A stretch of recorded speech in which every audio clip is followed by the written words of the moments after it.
The Kolbrin Bible, Book 2, Chapter 15, verses 9 through 14. Service versus hypocrisy and deceit.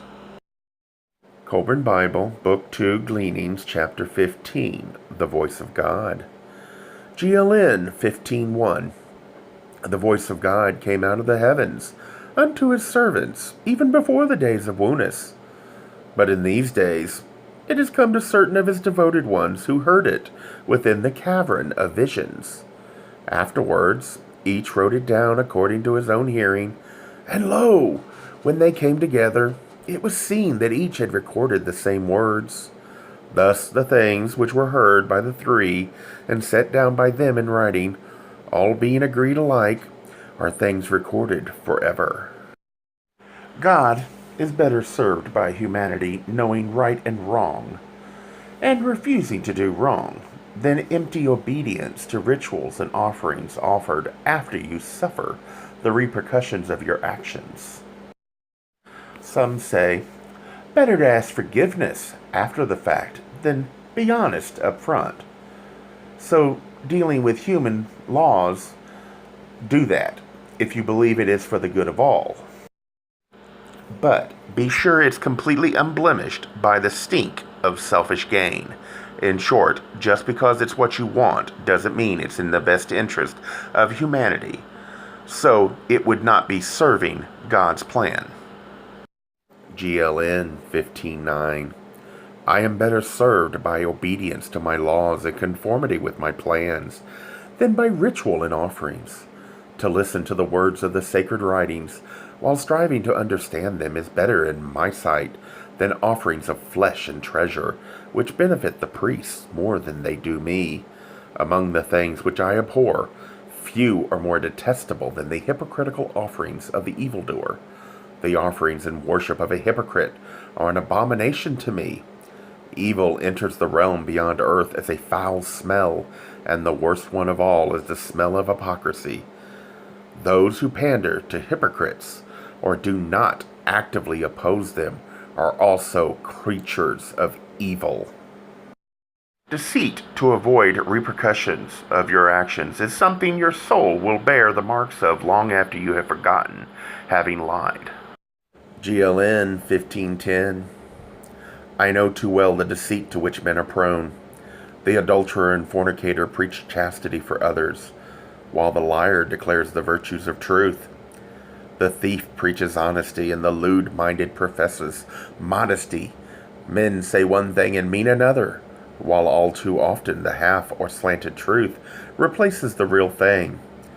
Men may deceive themselves and other men, but I am not deceived. Now I say, let men first cleanse their own souls and eradicate hypocrisy before presuming to approach me. Men may well cry out, why does God remain mute? Why has he deserted me? Do they think their deeds are hidden, or that I cannot read the secrets of their hearts? Men cry out, why has God forsaken me? Only after they selfishly ignored the warnings from others around them at the time, because they didn't care what happened to others as long as they gained. It didn't matter if someone else lost. GLN 15:11. Worship by men of iniquity is mere mockery.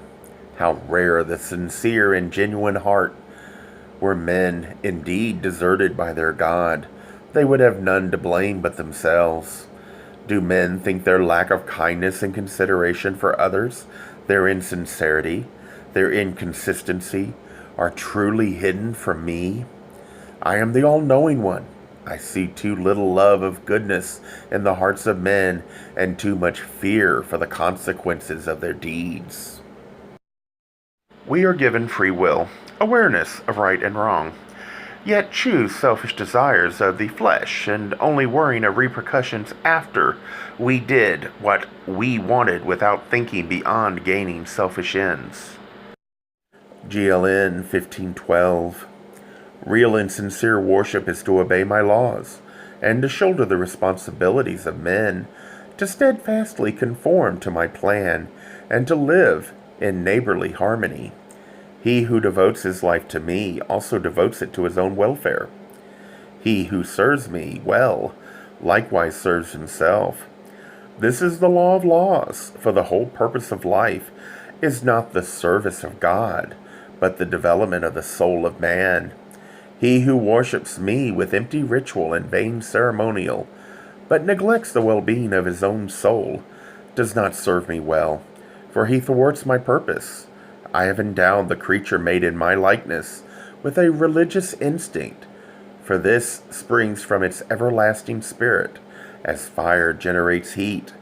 Therefore, to worship is not unnatural, but blind worship lacks the vitalizing element. It defeats its own end, for in true worship, man should reach out beyond himself to discover his own soul.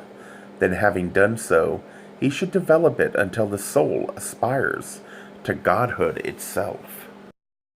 When the choice is between physical wants and the health of your soul, always err on the side of your soul. It alone survives, and it will retain the stains of every selfish act, no matter how much penance you do later. GLN 1513. Therefore dedicate all your labors and the skill of your hands unto me, and let your heart ever dwell on the borders of the spiritual. Let the life which you cherish be the spirit life.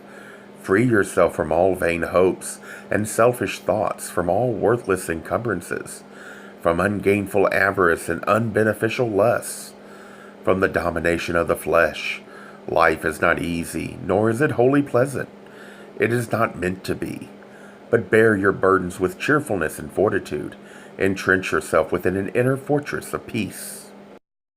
Whatever you do, always be mindful of your motivation. Are you doing it more for you, or is it truly good for most who are affected? If there be repercussions, do not seek to bemoan your fate. Use the suffering to learn, so you will be a better person in the future. Making mistakes happen, but wailing how unfair life is and blaming everyone from God to the stranger you have never met will not make your life better in the future. God chastens for a reason. Blaming him for trying to correct humanity's mistakes only hurts yourself. He is fully aware what he has allowed to happen was for the right reason. To ignore our transgressions would only hurt us in the long run. GLN 1514. Whatever you do or give in my name, and whatsoever sufferings descend upon you, suffer them for me. Thus you will avoid the stigma of false pride, and all given and suffered will be without any taint of self-interest. Tough love is not something any parent wants to use, but sometimes shielding a rebellious child only means they suffer much more later. God understands this better than parents who let love of the child blind them from what is best for the child's future happiness. This book might be ancient, or it might be just 10 years old. It does not lessen the value of the words and the intent of the morality that's being offered.